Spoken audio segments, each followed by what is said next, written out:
Hi everybody, it's me, Laxon, also known as Chino and Artie. Look, I found out you can play this controller even without batteries, okay? You have to use direct USB plug-in, so it's better that way. It actually responds better than using the Duracell battery that came with. You can, I don't know if you can hear it.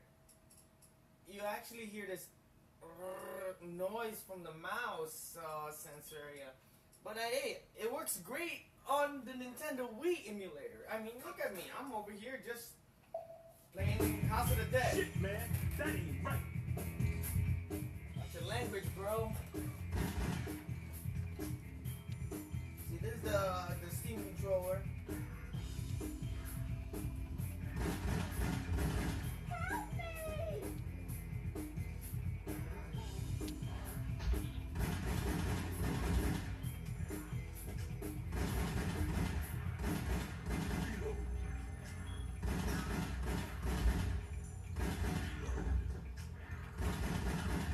So it does work great on the Wii emulator, but on the GameCube perspective, I gotta give it a thumbs down. You gotta reconfigure the controller to match it to the way it's supposed to be. Not to use the Z word.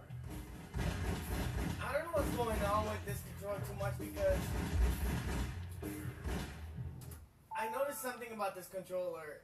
It has Xbox 360 layout on the bottom part, but the top part doesn't. But as you can see, I have the Wii emulator running, so let me quit this. Okay, and I actually can use the cursor. You know, it acts like a keyboard basically. I mean, soon there will be a third-party software there that allows you to use this controller as a pure desktop controller. I wish.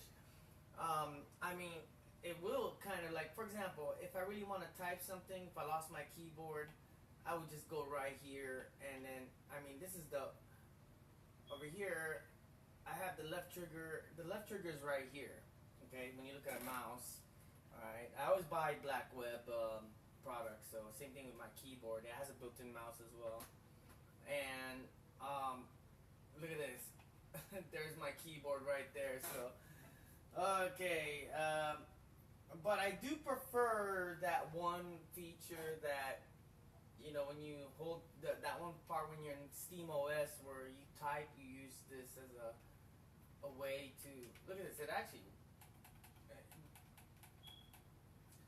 the default, okay, let me explain to you. This is analog of this controller. The up, down, left, right on this is configured directly from the direction pad. The direction pad is coming from the up, down, left, right from these. Like before my review, the WSDAD is not configured for that part at all. I wish they could have just done that part on this, and then I don't know why they configured this way. The start and select button is different. It doesn't work at all. I wish this would have been an enter button, but no, it's not. Well, let's try in my emulators. Let me try one of the. Let me see. No, let's try Terminator Redemption. Terminator Redemption was actually my favorite game that came out on the GameCube, or PS2 actually.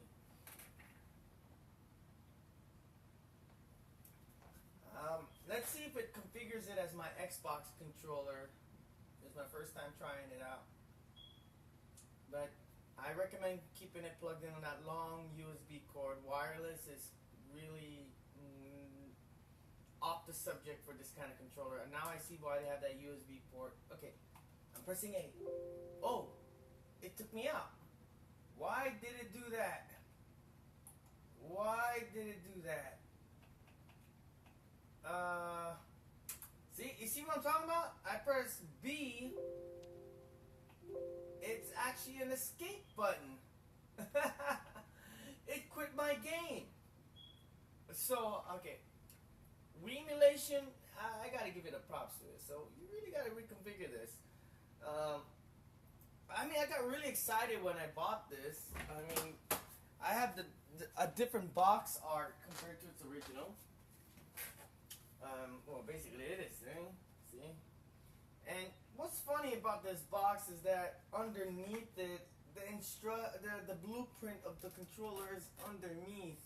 So you gotta rip this apart and damage your nice looking sleeve cover of your Steam controller. I really like that, you know, right there, that little oomph. So, comparison from the Steam controller to the Xbox 360 controller. Okay, so basically this guy right here is up here. This one right here is down here. The buttons are in the mid-center area, and this is a mouse. So Steam controller was not ahead of schedule of that, because when you look at the PlayStation 4 controller, the mouse is on the center. Even the Ouya. But of course you can't play first-person shooter games if you have the mouse on the center.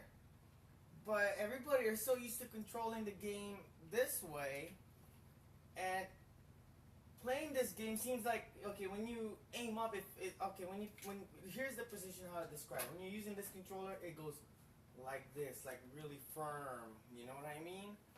But since PC game is based on mouse and, you know, the programming code is different from a console, when you're using this, I can hear it. That's what it makes. It feels like it goes like that. It got more flamboyant than being a little more firm, you know? Not stiff, but firm. So it's like,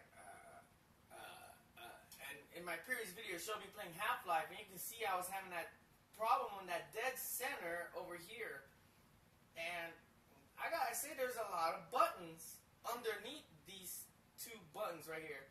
You actually have a lot of access buttons right here. The side over here, this can be functioned and reprogrammed to be weapon 1, weapon 2, weapon 3, weapon 4. Primary weapon or knife, this, click, click, click, click, click, click. Well, you can see it moving. And over here, there is, now you can, okay, you can actually hear it. Can you hear it? Let me get a little closer. Put it next to the microphone. I don't know my phone. Can you hear that? It makes that noise. It's really weird when you're playing with the Steam controller. It makes that noise.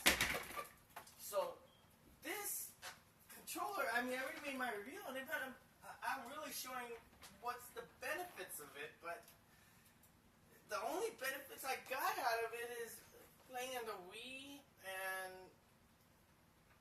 using the Steam OS menu with it, and you have the community to reconfigure the controller for you, and they don't get paid for it. So this controller is really not really that much to offer. I mean, this triggers right here is, I wish they could have just kept it as the Xbox 360 controller and have these extra triggers here. But I remember I was playing Mortal Kombat X, and I was using this trigger, and it was doing a combo automatically when I was using Johnny Cage. I don't know how that happened. And you're not able to, I mean, Mortal Kombat, you're not able to use these buttons at all. You're going to be playing it like this, and then this is not a good pad for Shoryuken. And not a lot of people are used to playing analog, you know, because I'm used to analog when I'm playing on the joystick, but not on an analog gamepad. So I got more to talk about this. I mean, this is declared one of the most expensive standalone. When I say standalone, this controller stands alone because it's just a Steam controller. It works on Mac, it's a versatile. It even works on PlayStation 3 as well, because it's a USB base. So it's just a standalone controller. Now, before all that, I gotta say, here's another expensive controller. I mean, I made a review about this in the past because I had like 2 of these. Okay, let me go to newegg.com. I'm gonna have this phone and get you a zoom into it, okay? Alright, I'm at newegg.com, and you type in Moga.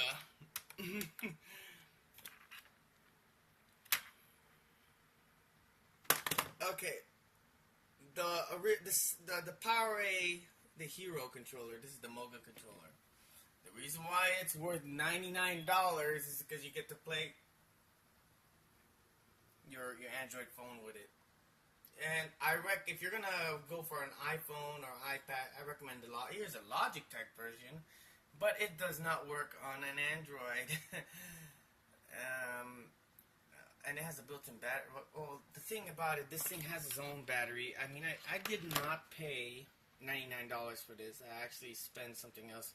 One of the most expensivest controllers out there is actually the Mad Catz. And their layout is always going to be the exact same thing from Xbox. You got your B, A, B, X, Y. Y is always on top. I don't know why. Why ask why? Try Bud Dry. See, look, the layout is always the same. There's the letters, and the letters on this controller, same thing. Unlike a PlayStation, they decided to go by shapes of awkward shapes. I mean, PlayStation decided to just go, okay, let's just put triangle. Okay, they got triangle, circle. Right here. Here's a PlayStation controller. If I can angle it. See? Those are their button layout. Yeah, this is my review. I mean, back then it was just colored. I mean, I was a PC gamer before I became got into really more to a little bit of a console. But here's an example. That's where they came from. The color scheme came from this. Yes, the Gravis gamepad, the original. This is a first PC game controller gamepad that was, based in Canada. And I remember that controller kind of mimics the Super Famicom. So if you check out the old school Famicom, it's the same controller layout. So thank you guys for watching.